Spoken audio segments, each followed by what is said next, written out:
yeah. Yeah. I'm sorry, Jamie. I should have. No. Okay. Could you talk about the unions at that time and relationship to blacks? Well, now the union at that time wasn't no blacks in it at that time. Of course, there is now, but at that time, blacks better not go up there. In fact, they didn't know what was going on because they was always down in the ballroom or in the waist where the bell waist scrubbing floors. So they never did ask them about joining because the ones that run the machines, the one they was after. They didn't pay no attention to the guys that's doing common labor, like such as cutting grass around the mill and keeping it up. Like they didn't bother that. They were just wanting somebody. They wanted to stop the mill. Well, you could stop cutting grass. That ain't gonna stop the mill. So they didn't bother blacks then. They didn't. But now they in the mill and everywhere. So they join the union. So it's no problem now. In fact, we've done a lot of photography around, and there's no question about it that the blacks are pretty well the strongest people in the union. Yeah, they can pull it any way they want to because they can do it because they got a little power now. They kind of stick together. But did you follow what was happening up at Kannapolis last year? Let me see now. I just remember what happened up there now. I read about it, but I can't. They had a strike up there at that. What's the name of that mill? I remember the name of it. There's a big textile plant, I believe. I believe was that the mill where the elevator fell or something? That wasn't. No, that wasn't a mill. No, what we're talking about is when they had the campaign to try to get the union in up at Cannon. Yeah, now that's the name of the mill I was trying to. Yeah, Fieldcrest. Yeah, there was blacks in there. Mm-hmm. There was a lot of blacks joined that union. We were up there photographing when they were having the big election. Mm-hmm. Yeah, and we found some very powerful black people. Yeah, up there. They did very well. But now, now they go ahead and join the union, and nothing done about it. But back then, in the 30s, when I was up here at the molding the mill, there wasn't no blacks in the mill, and they wasn't running no machines. So there wasn't no need them to go up there and go and join no union. Because wasn't nobody else going to do that job but blacks. Well, now we found in one place, we have a letter from some black men who were protesting the fact that they had been working at a job, and when the letter's right there. Yeah. Let's see. Let's see. It's in this one. This one? Yes. Okay. Hold it just a moment, Jamie. See if I can find the letter. Let's see. That's the Eagle. What? It's keep on going. Okay. Oh yeah. This is yeah. Okay. Here's. See. This is a letter, and we just typed it out here. It says it's to Hugh Johnson again, the fellow who ran the NRA. On Tuesday, January 2nd, 7 men were fired from the Mary Leah Cotton Mill of this city. This is Greensboro, Georgia.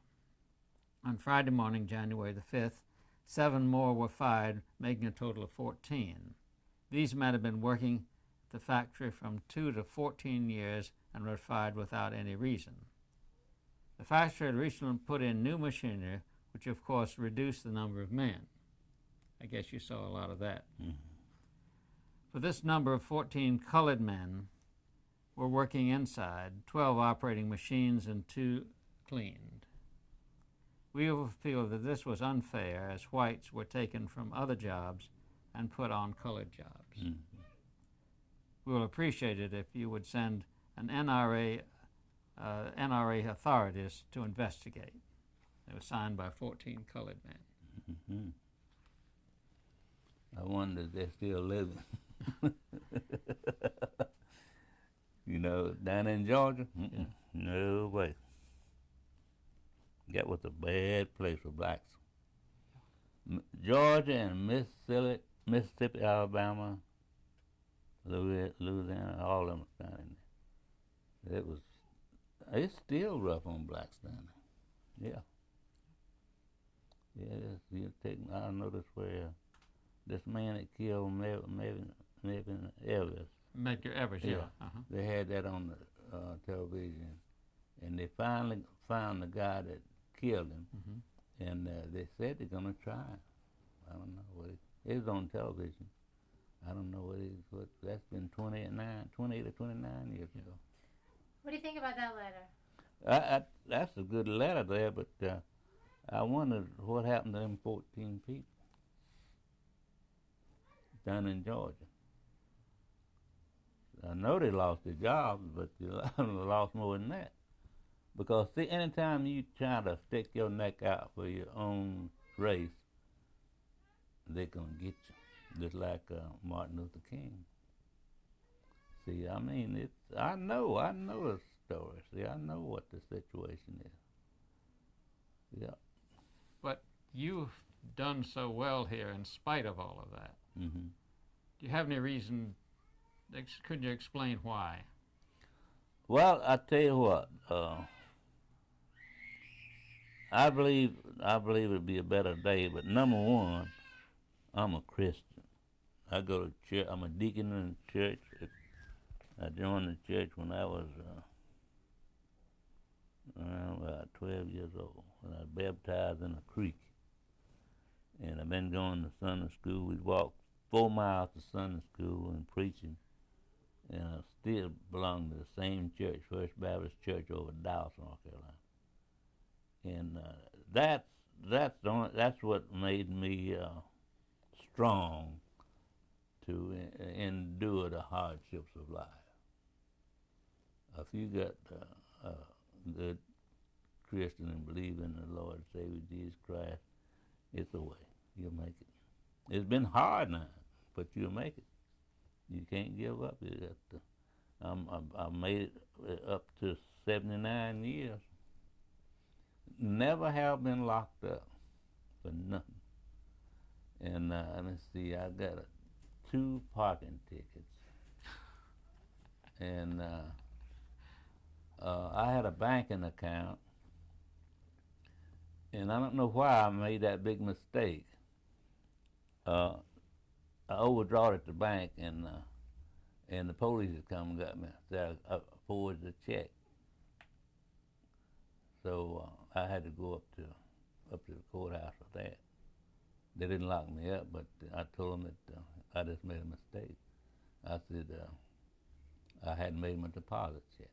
So I was in business. So that was the only time I had any trouble. How did the overseers, did you watch, did you see the way the bossmen treated the white workers in the mill village, inside the mill? They've been telling us some harsh stories. Well, now, it depends upon the foreman. There were some good foremen and some bad ones. See, if he didn't get a certain amount of production out of them, well, see, he would always stay on their back. Because, see, the man over him would want production. He was trying to save his back, and he put the pressure on the laborers. So you had good employees, and you had, employees, and you had bad ones. So I don't know. I didn't know too much about it. I heard them talking about it. That their superintendent their boss man was real rough about them. I had some good white friends. They'd come out and tell us about their boss man, how they treat them, and everything. But we never did. Wasn't nothing we could do. Wasn't nothing to tell us. Wasn't nothing we could do about it. But they just wanted to get it off the chest, I reckon. Yeah. I don't know. It's people don't know how bad people had to do to make a living, some of them had it good and some of them had it bad, but I still believe that in Christianity, I believe in prayer and all that. What helped me to come through. I still believe that. One of the things, George, maybe you could tell EO about your perception of the Cotton Mill Village, since both of you didn't live nearby. In a Well, way. I grew up in Winston-Salem, Mm-hmm. and my family lived in Salem, Mm-hmm. which was not a part of the cotton mill village. You had Haynes and you had Arista cotton mills nearby. And for some reason, we always thought we were a little bit better than those people. Mm-hmm. And I didn't realize until I started working on this job how ingrained that prejudice was. So that I constantly, as I travel around and I meet these people, I have to admit that I'm a little bit surprised that they've done as well as they have, Mm-hmm. that they were as smart as they were back then, and they had their lives were so hard back then. That's right. But that's one of the reasons we want people to know about this history, because That's right. Uh-huh. I'm sure I'm not unique. I'm sure that a lot of other people Mm-hmm. have that same misconception of what cotton mill people were like. And so that's one of the reasons we're trying to make this film. Mm-hmm. Well, that's good, you know. I'm glad you came by. I mean, glad that somebody is interested in the history and let people know what did happen, and some of it's still happening. Yeah, I'm telling you. Well, the fight goes on. Yeah, Goes on. yeah. Okay. Did you hear the fella down in Hamlet in front of the judge? He said, I don't know where the money is. Oh, yeah. Declared bankruptcy. Oh, yeah, I saw that. Uh-huh, yeah. Maybe could you go and tight on your dad, and then go over? Could you talk about Lynn Head? Yeah. Wait, but 1 second, George. Okay. You shoot this, Judy. Okay, rolling on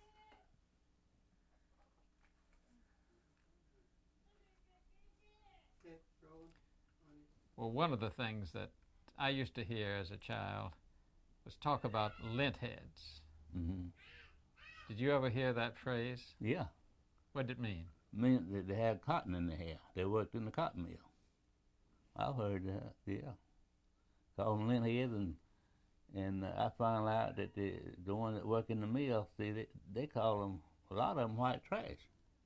You know, I've heard the other people, other whites that was a little above them, call them white trash. Oh, he's a lint head, a cotton mill. I've heard them talk about each other. Yeah. Yeah, they do that. They certainly would. Just want to get some time. Okay. Sure. Bars are up. Now we'd just be very quiet for about half a minute.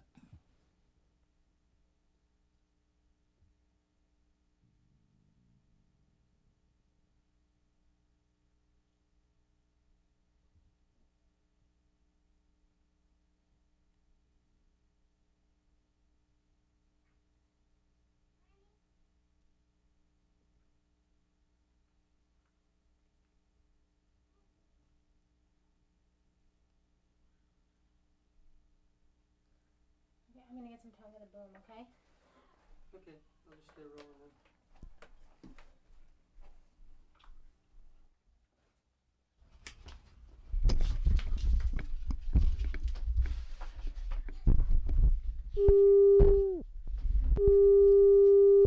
Alright, this is tone right here. Now the boom is in channel 1. Hold it, Jamie. Just get the camera here.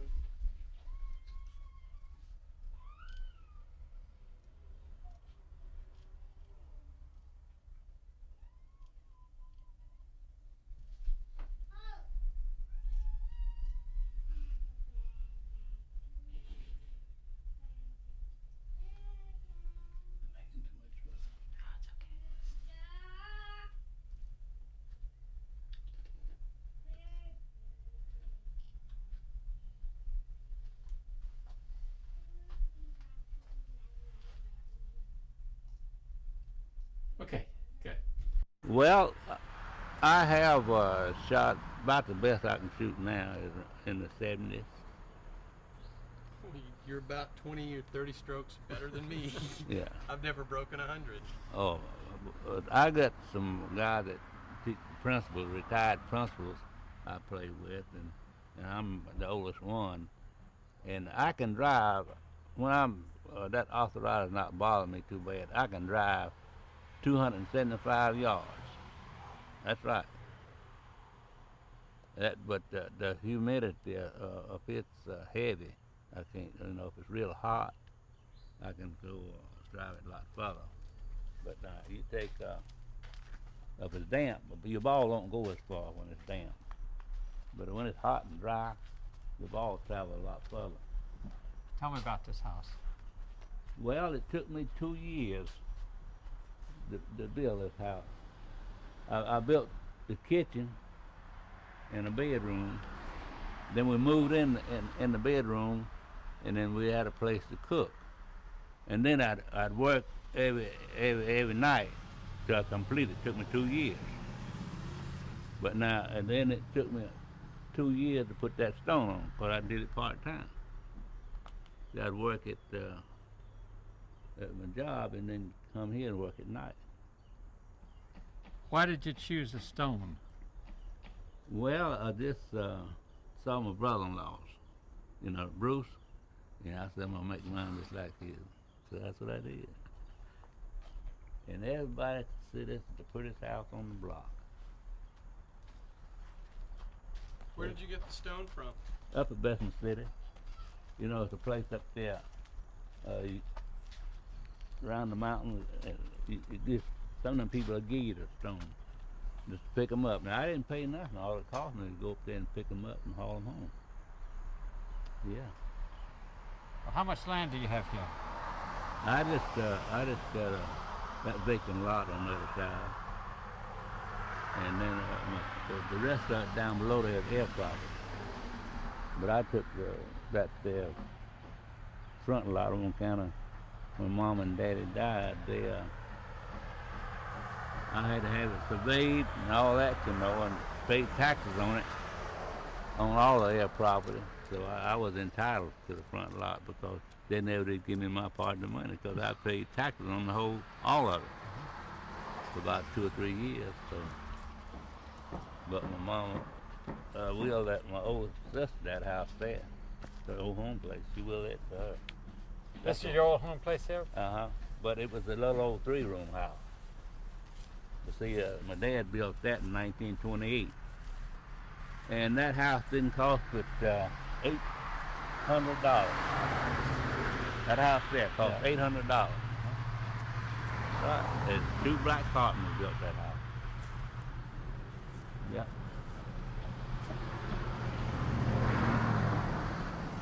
My wife, she crazy about flowers. Yeah, I gotta get the weed eater out here and cut out, and then I'll take the lawnmower and, cut between them. I started this morning when I was over on the other side. She crazy about them flowers. She come out here every morning, every evening, and water them, and she stand up there and look at them, She just crazy about flowers. My grapes are getting ripe. Yeah, they're getting ripe real good. My grandson gave me those red tips. I'm gonna trim them up pretty soon. I want them to grow a little taller. I probably cut them off that long then. I want them to spread out. Yeah. Now I got a chimney there. But what I did, I got a small gas. We don't use wood up there. We got a gas heat up there.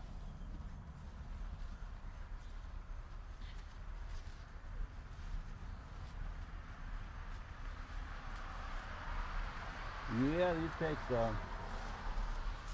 I enjoy laying stone, but my back gave me a lot of trouble now. I don't lift no big ones. I always get a helper, I've been trying to teach some of the younger generations. Most of our stonemasons then died. You don't find. There's a few, But to get them out of Tennessee, they come down here from Tennessee. Now that's where all the stone is in Tennessee. Yes, sir. But that's a pretty color stone there. That's a nice color, yeah. Yeah. Got nice sitting place here. Yeah, we had a cookout barbecue Saturday and Sunday. My daughters, they were down here. Now you see that peach tree right there? That's what you call an old time, one of them old timey peaches. Now I set that tree out, you know, come up for a while, you know, and I just dug it up more again and set it out. And that was, my wife set that night over there. But the frost got them, but these there, they're still living. I don't know why the peaches on this one, but peaches left that one. Frost caught them. But that peach there got the best taste that you'll eat. That old timey peach, you know what I'm talking about. Yeah. That thing got it. Now it'll be getting ripe. Let me see, this is August. The last of the month, they'll be getting ripe. They look like the kind that makes good sweet pickle peaches. Yeah, that's right. Remember that? That's right. We used to make those in the country. Uh-huh. Now my grapevines, I trimmed them back. They're not as many as on there. That dog won't bother you. He'll just jump up on you. You won't bite and you won't do nothing like that. Now this year's a new this is out of muscadine. We call it a James grape. It gets black. It's a black grape. And it's loaded. It looks more like muscadine, doesn't it? It is, but it's black. Uh-huh. They call it a James grape. Now see there, I trimmed them back. See they're getting ripe. Oh boy, look. Get you some if you want. Don't you have to bag these against the birds? I should, but I noticed the birds have been eating them. Yeah. My wife, she can make grape juice just like, she tastes like Welsh grape. Yeah. But she said she wasn't gonna make no jelly this year. Why not? Oh, ain't nobody, me and my wife, so we don't. So. She said she's gonna make maybe a gallon of juice. Yeah, so she's gonna make about a gallon of juice. You're right. Great flavor. Mm-hmm. Judy, come. Now it's a history to that grapevine. It was a grape arbor right over there. They had 4 lines of grapes there, and my dad he worked over there, and that man raised grapes for the government. And so whenever they sold the place out, the grape arbor went bad. So my dad dug some of them up and brought them over here. Now them grapevines there, around 80 years old, maybe older. That's right. So you can look down there. So see, I try to keep them trimmed up so they won't die. Look at this stump there. Yeah. See? Yeah, you take he brought them, and I pruned them up and tried to keep it going. My dad, now it used to be a liquor still, a government liquor still, right down here on the New Hope Road. You go over here and hit New Hope and turn left, and before you get that food line down there on the left, or on the right there, was a government liquor still. My dad worked there, and they would give them a pint of liquor every night. So it's part of their pay. Yeah. He worked at a government liquor still. They made corn liquor.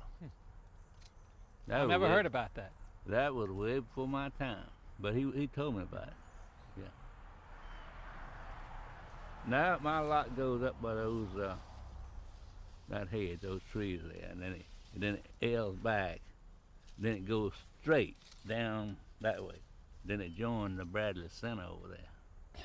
Now, of course, my sister's down there, and nieces got some land down there because their mother died, so it went to them. I got a map of all of it. See, my corner goes kind of like this way, and then I got this front here.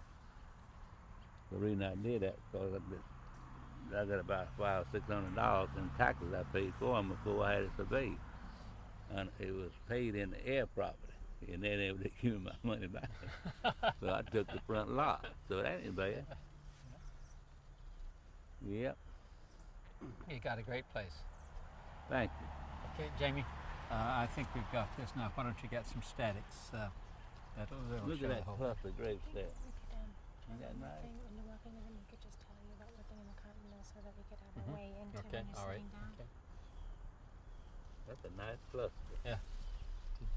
Okay, now as we walk back here, Mm-hmm. I want you just once again to tell me about when you first started working in the cotton mill. Oh yeah. Let us get in front of you. Okay? Yeah. Here, cut through here. Okay. Yeah, this is really, there's a lot of nice space here. Yeah. When you see the picture, you'll understand why we keep doing this over and over again, because we cut from different sections. Right. Just Come past us, maybe you could start talking. okay. Okay. Okay. When did you start working in the cotton mill? Oh, 1926, somewhere along in there.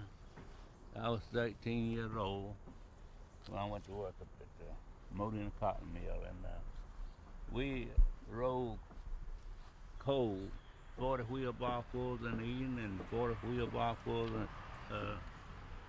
in the morning to run this steam engine. The steam engine was pulled the mill.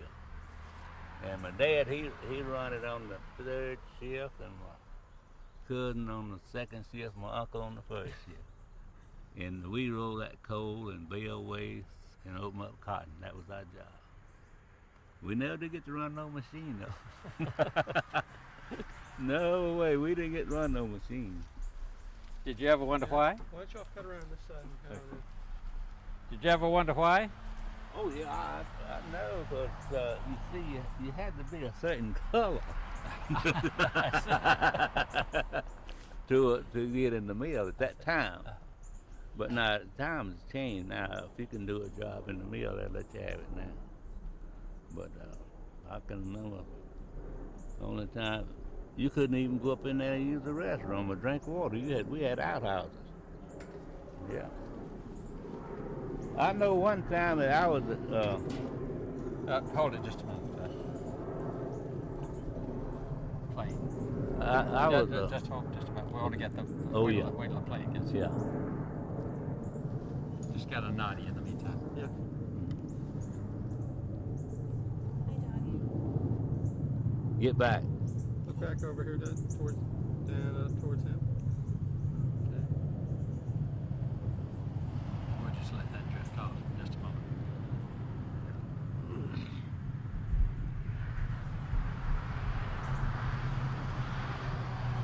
Hovering. I was fixing to say it in a Cocker machine, that place where I went and asked them about to learn how to run a lathe. Well, they sold out up there on 2nd Street, on corner of 2nd and Franklin. They sold out and moved down to Ranelagh. So I was unloading coal. So I was in business for myself. I was unloading that coal and pig iron and all that stuff. So I knowed better. I went in the plant and to get some water. And they had a sign up there, white. Didn't have an end for it, what say black, so I just drunk out of the white one. And the guy come over there, he said, I'm gonna kick your butt till your nose bleed if you drink out of that fountain again. That's what he told me. Well, but you know, I didn't say nothing. I just walked on off. Now I was unloading all the pig iron and all the coke they used to melt that iron with. But now, old man Cocker, the man that owned the plant, he didn't go for that. But I doubt whether he know that they had a sign up there where it says white on it. No, you couldn't drink water out of the fountain with white. No way.